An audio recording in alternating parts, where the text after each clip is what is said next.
if BlackRock was a country, they would be the 4th biggest country in the world in terms of assets, surpassed only by Japan, China, and the US. That means BlackRock is bigger than the UK, bigger than Germany, bigger than France, Canada, Italy, and they own a percentage of every single major company in existence. So BlackRock is now in this position where not only do they have this incredible influence over every single company out there, but now if all they did was sit back and do nothing, they would still get another $500 billion every year if all they did was grow their assets by another 5%. Times like this only calls for one question. Who really runs the world, huh? Many people are going to give you different answers. Right now we're going to react to this video who goes in depth. It's sort of a documentary where it explains who actually runs the world. Sit back and react with your boy. If you like reactions like this, consider hitting that like button. Definitely subscribe to the channel and also hit the notification bell. Let's see how this is about to play out. Let's go. All of these financial institutions, they buy politicians. You can take this big ton of money and then you can start to buy people. Let me tell you, it's not who's the president, it's who's controlling the wallet. So it's and who's that? The hedge funds, BlackRock, the banks. These guys run the world.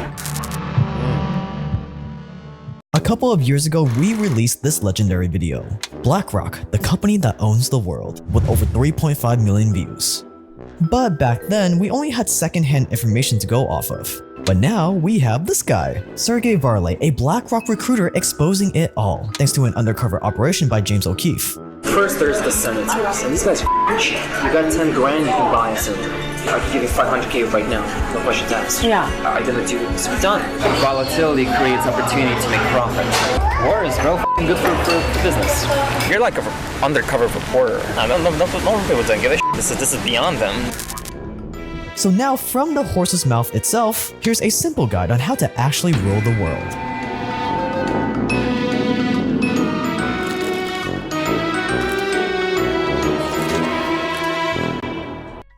It makes you think, is this guy a whistleblower or is he there to cause confusion?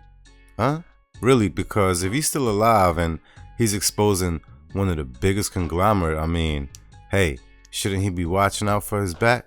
Pause, no diddy?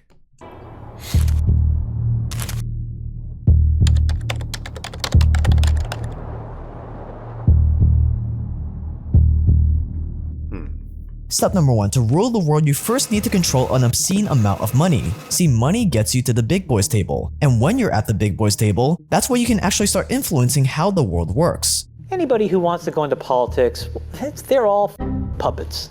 There are 150 and they're all men that run the world. Period, full stop. They control most of the important assets, they control the money flows. And these are not the tech entrepreneurs. Now, they are going to get rolled over the next 5 to 10 years by the people that are really underneath pulling the strings. And when you get behind the curtain and see how that world works, what you realize is it is unfairly set up for them and their progeny. First order of business is, I want to break through and be at that table. That's the first order of business. And the way that I do that is by proving that I can do what they do as well as they do it. And then do it better than how they do it. Because at the end of the day, they are commercial animals, okay? And they'll open the door out of curiosity and they'll let me stay because I add value. But it all starts with money. You acquire stuff. You diversify, you acquire, you keep acquiring, you spend whatever you make in acquiring more. And at a certain point, your risk level is super low. Like, imagine you've invested in 10 different industries, from food to drinks to like technology, right? One of them fails, it doesn't matter. You have 9 others to back you up. Risk management is inherently in just about everything. And in the finance space, it's all about the money you make. You don't let it sit. You keep using it over and over, and exponential growth. You own a little bit of everything, and that little bit of everything gives you so much money on a yearly basis. And that's exactly what BlackRock did. I mean, it's kind of a slap in our face, right? Once you figure these things out, and then you realize you're over here busting your ass for no reason with these 9-to-5s. Not to say that it's no need for 9-to-5, because yes, we do need doctors, we do need lawyers. It's a lot of things that we do need, but as far as making it a career, yeah, you know what I mean? We got to change things up a little bit right here, right? I mean, to be as if, you have to act as if, so why not move like an oligarch, huh? Today, BlackRock has more than $9 trillion of assets under management. And you know what that means, right? It means that if BlackRock was a country, they would be the 4th biggest country in the world in terms of assets, surpassed only by Japan, China, and the US. That means BlackRock is bigger than the UK, bigger than Germany, bigger than France, Canada, Italy, and they own a percentage of every single major company in existence. So BlackRock is now in this position where not only do they have this incredible influence over every single company out there, but now if all they did was sit back and do nothing, they would still get another $500 billion every year if all they did was grow their assets by another 5%. Now that is power. It's why their assets under management is projected to hit $15 trillion by 2028. And now that you own a little bit of everything, you now have this bird's eye view of the entire economy that no one else can see. Think about it, if you can see where money is flowing into and out of for the entire economy, that is insanely valuable. So now it's time to use this advantage to make yourself useful to the governments. So useful that the government starts to become dependent on you. Aside from the public companies that BlackRock is invested in like Coca-Cola, BlackRock also has their grubby little fingers inside of a bunch of private companies as well, to the tune of tens of billions of dollars. And well, at the end of the day, big bank takes little bank. You can only respect the money flow. It looks as if, hey, look, most people get their startup from them. If people stop doing that, then we will stop putting people in position that shouldn't be in position. But unfortunately, money rules and they understand this, cash is king. Now, hopefully you get the drift. this is with their private equity division. And why is BlackRock in private equity? Because private equity is where you're able to get in early on exclusive companies before they go public, before they potentially go to the moon, while also giving BlackRock a lot more influence on the company from the inside. Like imagine if you got into Tesla just before they went public. That is private equity investing. Private equity investing has traditionally been reserved for giants like BlackRock, who can write million-dollar checks to private companies. And on top of that, the downside of private equity is that typically your money isn't very liquid.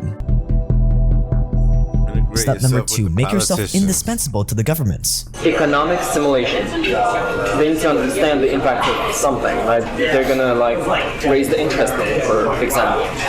It's gonna create this cascade of various factors that they're not sure what it's gonna do, basically. This is where BlackRock's secretive Financial Markets Advisory Group comes in. Now, BlackRock's Financial Market Advisories Group sounds like a vague, unassuming division of the company. And on paper, this division does not even make BlackRock all that much money. But the secret division is by far BlackRock's most important. The Financial Markets Advisory Group does everything from risk analysis to stress testing asset valuations for groups like the European Central Bank, the government of Greece, and of course, America's Federal Reserve. And by offering services that no one else can provide to big business and the government, BlackRock started racking up a lot of political goodwill with the most important decision makers in the world. This allows BlackRock to have a hand inside almost every major central bank and financial authority in the world. Just imagine the kind of insider information you could have at your fingertips if you were the one helping central banks around the world make decisions. Recessions, major market crashes, decisions to raise interest rates, to lower interest rates. If we already know that politicians have repeatedly done insider trading on these things in the past, it's safe to assume that BlackRock definitely knows about all these things well in advance, way before they happen, especially when they're the ones helping these politicians make the decisions. Today, BlackRock has become completely and utterly entrenched in the American government, along with many other institutions around the world. The government asked BlackRock to help organize the sale of Bear Stearns after the 2008 financial crisis. They asked BlackRock to help with the bond buyback program during COVID. And BlackRock has even helped the Vatican get their finances in order. And when you've infiltrated governments this deeply, it makes buying off the politicians that much easier. Of course it makes it much easier. It seems like they got their hands in everybody's pockets at this point. It doesn't matter what industry we're talking about. This is scary, dangerous, and spooky at the same time. And guess what? They playing with our lives.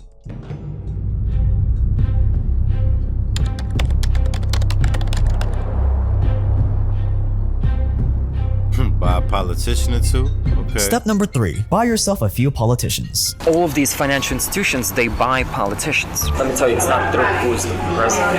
It's who's controlling the wallet. First, there's the senators. And these guys are rich. You got 10 grand, you can buy a senator. I can give you 500K right now. No questions asked. Yeah. It doesn't matter who wins. They're in my pocket at this point. Here's what you have to understand about politics, is that even though they look and sound all powerful on TV, these politicians are nothing. They don't have any actual power, they are merely puppets. Most of them don't start out with any money, so in order to get elected, they have to befriend wealthy donors like you. And when you actually get them elected, most American senators, for example, only make a measly $174,000 a year, which means these puppets are incredibly easy to bribe. Think about it, if all you offer them was $500,000, that's almost triple their yearly salary. So of course they're gonna bend over and take it. $500,000 for you is quite literally chump change, so it's a pretty good deal. But keep in mind, in the US there are campaign contribution limits. But don't worry, because there are plenty of ways for a politician to receive $500,000 worth of value from you without you actually having to wire them $500,000, wink wink. Hey, that's what Mayor Eric Adams is going through currently right now, but he ended up slipping up, and there's a paper trail to see where he's getting his funds from. Especially he's been using the Turkish money to fly overseas, so he could have his luxury vacations. I don't know why, but he's selling New York City short. But this is the same situation. You just gotta get creative. And now that you have the politicians in your pocket, now it's time to double down on one of the most profitable arenas, war.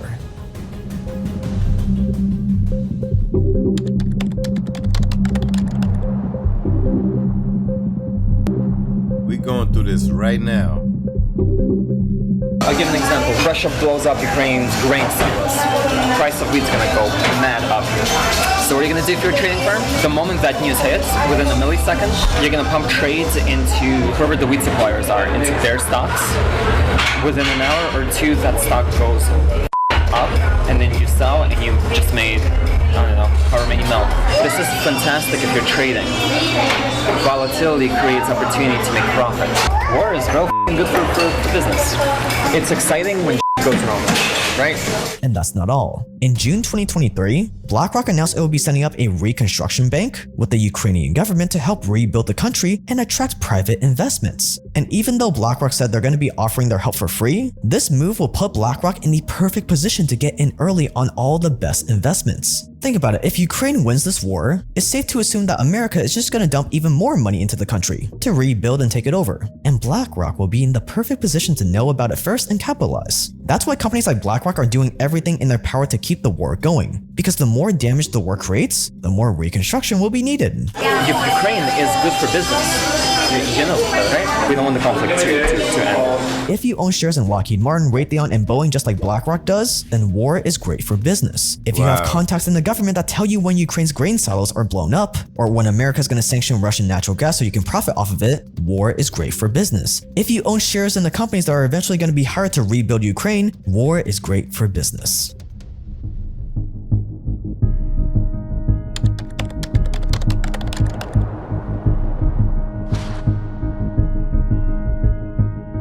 And from there, you're kind of set. Because again, if all you did right now as BlackRock was just sit back and let your money compound, it will practically be impossible for anyone to catch up to you. You'll keep getting more and more in bed with governments around the world. As you continue helping them, you'll continue buying more politicians.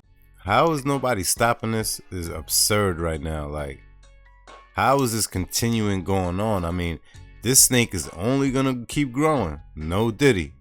You'll continue getting first dibs on the most lucrative investments out there, and you'll continue profiting off of crises as they happen. All you gotta do is make sure you continue operating in the shadows, staying out of the limelight as much as possible.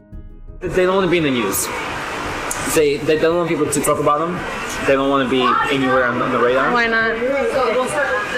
I don't know, but I suspect it's probably because it's easier to do things when people aren't thinking about it. But let's be real, even if the masses did realize what you were up to, they're not gonna do anything about it. They're too preoccupied with TikTok paying their rent on where they're gonna go out this weekend to care. Normal people don't give a shit. This is beyond them. So that is the cycle of life. First you get the money, then you get the power, then you get everything. What I try to tell you, this country, you gotta make the money first. Then when you get the money, you get the power. Then when you get the power, then you get the woman. That's why you gotta make your own moves. He told no lies. They told you this in Scarface and many other movies, you understand? They throw it in our face consistently. You just gotta pay attention, especially the part where they say about the trades. Hey, when it comes to war, a lot of profit being made, you understand? So listen, stay dangerous, stay on point, and most importantly, stay ahead, all right? See you guys on the next one. Don't forget, if you like reactions like this, consider hitting that like button. Definitely subscribe to the channel and also hit the notification bell. I'll see you in the next one.